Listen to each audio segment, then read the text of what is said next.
Carralipa. Aparece aquí en el registro que usted ha participado en varias convocatorias anteriormente, ¿no? Así es, sí.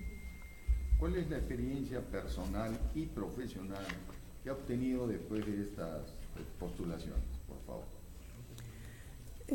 Bueno, el haber postulado de manera constante para anteriormente al Consejo Nacional de la Magistratura y ahora a la Junta Nacional de Justicia me ha permitido conocer de que estos procedimientos son variables, porque en un inicio en los exámenes las preguntas son diversas, de diversas materias, ¿no? Y bueno, lo que en este año me ha parecido diferente, porque de acuerdo a la especialidad a la que he postulado, que es Paz Letrado Laboral, las preguntas han sido más direccionadas a esa materia, a ese rubro. Bueno, yo le preguntaba porque veo que acá hay 1, 2, 3, 4, 5, 6 postulaciones, ¿no es cierto? Sí, así es. Y en todas ellas, para decirlo de alguna manera, se ha quedado en la misma fase, que es la de conocimiento, no ha podido superar eso, ¿no es cierto? Hay en una que sí, doctor, en una sí, y me quedé en curricular. Bueno, aquí, las que aparecen aquí dice, se quedó en evaluación de conocimiento. Dígame, ¿qué pasó en todos esos momentos? ¿Vino mal preparada al examen? ¿Qué pasó? En realidad, yo creo que personalmente, para rendir un examen tanto del Consejo o de la Junta, me he preparado, pero el derecho es tan amplio y que seguramente han habido preguntas en las cuales no he precisado ciertos conceptos o no tenía la precisión respecto de ciertos conceptos que no me han podido, que no he podido definir la respuesta exacta, ¿no? Pero la preparación siempre se ha dado. Bien. ¿Y cuál es el índice de carga procesal que tiene en el juzgado donde labora? Yo no estoy trabajando en el Poder Judicial. Yo soy, actualmente me vengo desempeñando como inspectora auxiliar de trabajo en la Superintendencia Nacional de Fiscalización Laboral. Estoy postulando como abogado. ¿Y ahí cuál es la carga que tiene? Sí tenemos bastante carga. Nosotros en Moquegua, trabajo en Moquegua, y nosotros somos alrededor de 7 inspectores auxiliares y tenemos por semana, se nos entrega una carga, en este caso denuncias, órdenes de inspección, de aproximadamente unas 16 órdenes a 14 órdenes por semana, ¿ya? Entonces son alrededor de 50 órdenes al mes, y que esas órdenes dan lugar a investigaciones, ¿ya? Y nosotros asumimos cada caso con responsabilidad. ¿Y está al día en su trabajo? Sí estoy al día, pero sí con mucho esfuerzo, porque la carga también es alta. Y el año 2022 fue subintendente, ¿no? Así es, sí, estoy trabajando en SUNAFIL desde el año 2019, ingresé por concurso también como subintendente de resolución o de sanción, ahora subintendente de sanción. Estuve alrededor de 2 años y medio y luego era contrato CAS. Luego decido postular a la misma SUNAFIL, pero para una convocatoria como inspector auxiliar, donde los escenarios son distintos, porque el inspector ya se encarga de verificar directamente o investigar directamente los hechos, ¿no? En cambio, el subintendente de sanción se encarga de llevar, o en este caso de decidir sobre el procedimiento, ¿no? Emitiendo la resolución que corresponda. Y como inspectora auxiliar hasta la actualidad, aprecia que la tasa de empresas que incumplen la legislación laboral es alta. ¿En qué porcentaje situaría usted a ese grupo de empresas o entidades o centros de labor que incumplen la legislación laboral? Normalmente el incumplimiento de la legislación laboral la están realizando las pequeñas empresas, sobre todo en lo que es la informalidad, ¿no? Porque nosotros como inspectores acudimos al campo y siempre nos damos con la sorpresa de encontrar a personal laborando, pero que no están registrados en la planilla, están en la informalidad, ¿no? Y entonces el trabajo del inspector es importante porque nosotros, de acuerdo a los hechos que estamos verificando, podemos determinar si si existe una relación laboral, ¿no? ¿Y le ha tocado también inspeccionar medianas y grandes empresas? ¿O? Sí, también, porque SUNAFIL es competente tanto para micro, pequeñas y para no MIPES o gran empresa. La mayor tasa se da en pequeñas. En pequeñas. En lo que es gran empresa, por así decirlo, o no MIPE, normalmente se da por el incumplimiento. Están formalizados los trabajadores, pero se da respecto del incumplimiento de sus beneficios o de los derechos laborales de los trabajadores. Okay, como el pago oportuno, el depósito oportuno. El depósito oportuno, así es. Bien. A la postulante Vizcarra, buenos días. Buenos días, doctora.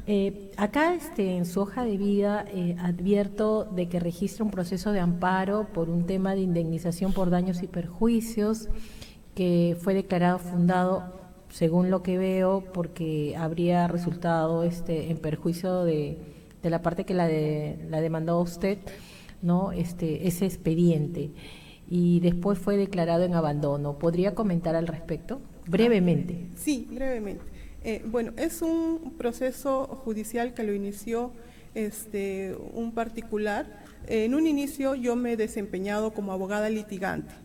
Yo inicio mi carrera profesional como abogada litigante desde el año 2003 y hasta el 2012, que inicio recién mi labor de forma dependiente. En ese periodo me desempeñé como abogada litigante llevando asuntos en materia civil, en materia laboral y en materia previsional. Uno de los procesos que atendía a la persona que me demanda fue un proceso previsional donde este particular solicitaba que se le pague bajo el régimen de la ley minera, porque este particular... ¿Cuántos años tenía de abogada ya en ese momento? Del 2003, alrededor de 12 años. 12 años, sí, okay. Sí, y ya estaba como abogada, he estado como abogada litigante. Y esta persona le llevó el proceso de amparo, en el cual culminó con éxito porque se logró que la persona sea reconocida bajo el régimen de la ley minera. Si fue con éxito, ¿por qué fue declarada fundada el amparo? Ahí voy, o sea, se declara fundada respecto del expediente 503-2008, donde sí le reconocen a esta persona la pensión de jubilación minera. Pero ¿qué sucede? Como es un trabajador minero que se retiró en el tiempo que todavía estaba vigente los INTIs, al momento que la Oficina de Normalización Previsional hace el cálculo, no hubo mucha diferencia o incremento en su pensión. Entonces, eso es lo que, por así decirlo, fastidió o incomodó a esta persona particular, y bueno, y no entiendo, luego inicia este proceso indicándome de que debería, en todo caso, pagar yo la pensión que le debía corresponder, ¿no? Que indicaba como pretensión de que se le debía pagar una pensión de 3.000 y tantos soles y que hacía como un total por el lucro cesante, daba un monto exorbitante. Entonces inicia la demanda esta persona, yo contesto porque en sus fundamentos de demanda indica que yo había firmado un contrato para que le pueda llevar el proceso, y el contrato que presenta, en ese contrato claramente se especifica qué proceso de amparo yo estaba asumiendo, que era el 508-2003, 508-2003, y en ese contrato, ese proceso, como le digo, de amparo, sí culminó con éxito porque sí hubo la variación respecto del régimen de la 1990 a la ley minera. Entonces, contesto la demanda indicando de que de qué perjuicio estaría hablando si ha culminado un proceso con éxito. Entonces, luego contesto la demanda, Perdón, la admiten y se declara en abandono. Se declara el abandono, sí, sin declaración sobre el fondo. Sin pronunciamiento sobre el fondo, así es. Ya, eso sería todo. Gracias. Gracias, doctora. Bien, buenos días, doctora Vizcarra. Buenos días, doctor. Todos sabemos de que el trabajo importante que prestan las llamadas trabajadoras del hogar o de servicio doméstico ha tenido una evolución progresiva, Así es. llamémosle así. Dígame, explíqueme usted cuál es el régimen de esas trabajadoras y cómo ha evolucionado en el tiempo y cuál es la situación actual. Un resumen de cómo ha evolucionado la normatividad y cuál es el estatus, ¿no? Y cuál es su opinión al respecto. Bueno, actualmente el régimen de las trabajadoras del hogar ha mejorado porque los beneficios que se les ofrece son tan igual como un régimen general 728. Entonces me parece que eso es correcto porque ellas también están realizando una labor, están sometidas a un empleador, están sometidas a un horario y es correcto que se le pague los beneficios que le corresponden, ¿no? Como la gratificación, la CTS y que también tengan derecho a vacaciones. ¿Desde cuándo es esto? ¿Cómo ha evolucionado? A ver, esto de esta mejora notoria para las trabajadoras del hogar será aproximadamente hace 2 años atrás, doctor.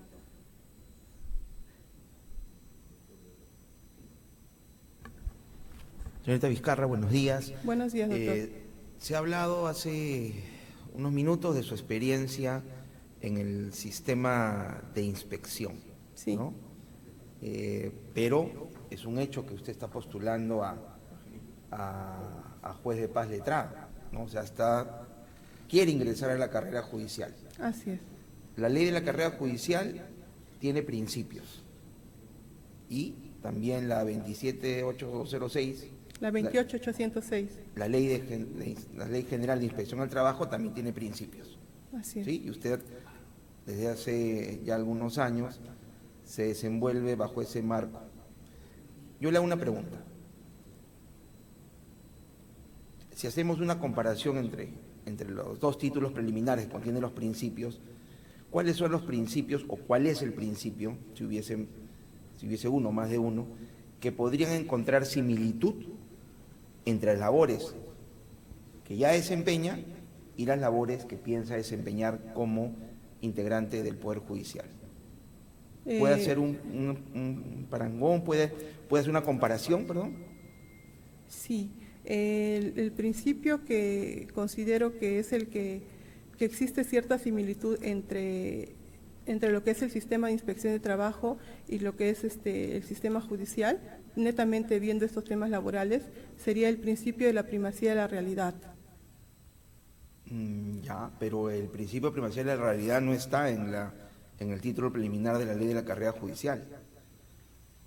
No está. Yo me refería al principio de imparcialidad, ¿no? Sí. ¿Qué me puede decir sobre ese principio de imparcialidad que lo tiene en la Ley General de Inspección al Trabajo y que garantiza que tanto en fase instructora como en fase resolutiva se puede actuar con objetividad y obviamente con imparcialidad, como el que rige la función judicial? ¿Qué me puede decir?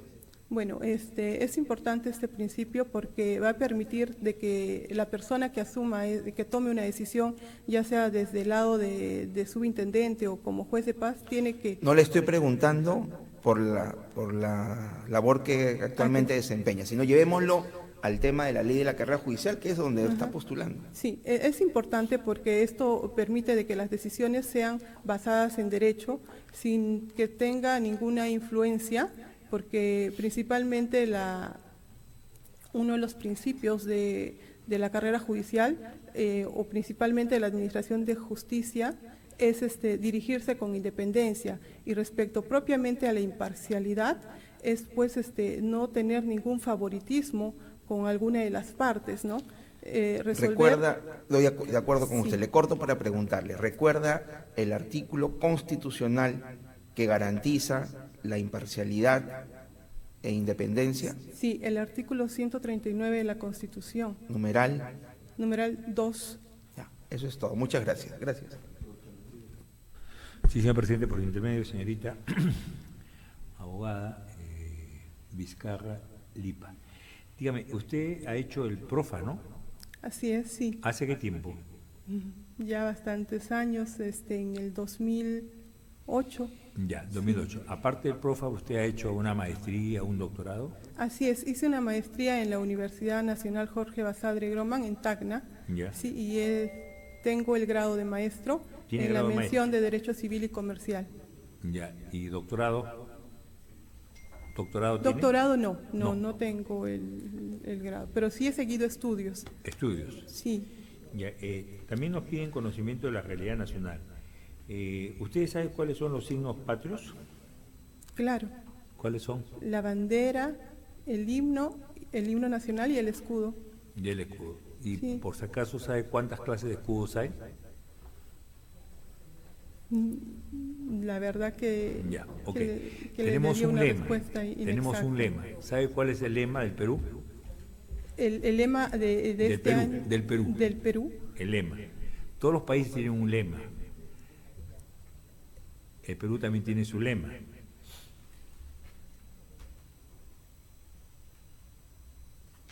Si no se acuerda, no lo tranquilo. recuerdo. No lo recuerdo. Okay. Pero nosotros como peruanos, acuérdense, de conformidad con la Constitución, hay un artículo, no sé si es el 32 o el 33, que dice que todos los peruanos tenemos el deber de defender, ¿no? Y de la nación, el Estado. Dígame, ¿nunca ha escrito a un artículo para la revista de la Academia de la Magistratura? No. ¿Conoce la revista de la Academia? Usted ha hecho el PROFA. Sí, pero creo que no, tampoco en ese tiempo creo que no tenía acceso, pero sí. ¿Cómo que no tenía acceso? Si eso está en línea. No, no recuerdo en realidad. No recuerdo que el PROFA que he seguido ya tiene bastante tiempo. Usted hizo el PROFA cuando era requisito para postular, entonces, ¿no? Sí. Ya. Ok, eso es todo. Gracias. Sí, presidente, gracias. Doctora Vizcarra, aprovecho la contestación que usted hizo a la pregunta del doctor Tabra, cuando él le inquiere sobre qué pasó con las trabajadoras del hogar y cómo ha ido progresando su régimen laboral, que empezó en realidad con una semana de beneficios, 15 días, hasta tener beneficios completos, ¿no? Y usted decía que efectivamente le parece correcto que las trabajadoras del hogar tengan un régimen que es prácticamente igual al régimen laboral común de la actividad privada, ¿cierto? Así es, doctor, sí. Sin embargo, los trabajadores de las pequeñas empresas y de las microempresas tienen derechos disminuidos, sí, pese a que efectivamente tienen empleador, tienen la jornada laboral, tienen toda la serie de características que los hacen empleados. ¿Por qué hace usted esta distinción y considera que es correcto que el régimen de las trabajadoras del hogar sea igual al régimen laboral común? ¿Y qué piensa usted respecto a estos regímenes que tienen derechos menores o disminuidos como el de la pequeña y la microempresa? ¿Deberían aumentarse también o es correcto que sean menores a los del régimen laboral común? Ya, doctor. Bueno, indiqué que es correcto los beneficios que se le han otorgado a las trabajadoras del hogar, porque desde mi punto de vista la responsabilidad que estas señoras que realizan esta labor es de mucha importancia, ¿no? Porque están bajo el cuidado de hijos, son responsables de un hogar, entonces y por eso es que considero de que sí está bien de que se le pague conforme al régimen común. Y en el caso de la pequeña y microempresa que efectivamente están realizando, en este caso sí, labor productiva económicamente, ¿usted considera que es factible o es normal que tengan derechos disminuidos? Pero es que en este caso se les otorga, los costos laborales son menores debido a que con la finalidad de que los empleadores puedan, como quien dice, surgir, ¿no? Porque están contratando personal, entonces es como que recién se están iniciando. Entonces el objetivo era reducir estos costos laborales para que las empresas puedan, por así decirlo, cohesionarse, ¿no? estar más sólida, seguir creciendo y de esta manera también va a repercutir en los trabajadores, porque si la empresa continúa creciendo, también el nivel de ventas incrementa y también pueden dejar de ser microempresas. Entonces, desde su punto de vista, el régimen laboral de las pequeñas y microempresas debería ser temporal. Así es, o sea, en la medida de que las ventas se incrementen, tiene que dejar de ser microempresa, pero para eso también se requiere de mucha verificación de parte del Ministerio de Trabajo, porque hay muchas microempresas que sí están progresando, pero continúan manteniendo a sus trabajadores bajo el régimen de la microempresa. Ok, y una pregunta en relación a su función como inspectora de SUNAFIL. SUNAFIL durante un tiempo tuvo unos criterios, no sé si discutibles, por lo menos particulares, respecto de lo que era la asignación escolar. O la asignación familiar, perdón, la asignación familiar, que es el 10% de la remuneración mínima, ¿no es cierto? Así es. Ya. ¿Qué sucede si una persona entra a laborar la última semana de un determinado mes? ¿Cómo le pago yo la asignación familiar? Se le paga el monto completo, el 10% de la remuneración mínima vital. Se considera como una contraprestación, o sea, se considera ese monto contraprestativo. No o sea, se paga. No importa que labore el mes completo o que labore un día, Así igual es. tengo que pagarle la asignación completa. Sí, eso sí. Pese a que la ley del trabajo agrario dice todo lo contrario. Es que esa ley de trabajo agrario es especial y ahí sí precisa y especifica de que tiene que ser por la labor o por los días efectivos realizados.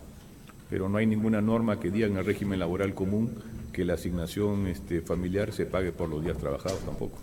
Es una interpretación. La ley de asignación familiar indica que se debe pagar el 10% de la remuneración mínima vital y luego han salido informes del Ministerio de Trabajo indicando de que se tiene que es contraprestativo y como tal se tendría que pagar por el 10%, el total que corresponde al 10% de la remuneración mínima vital. Pero esos informes son netamente referenciales y no obligan. Así es, son referenciales. Okay.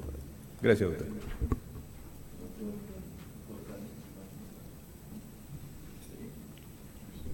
Buenos días, gracias. Buenos días, doctor.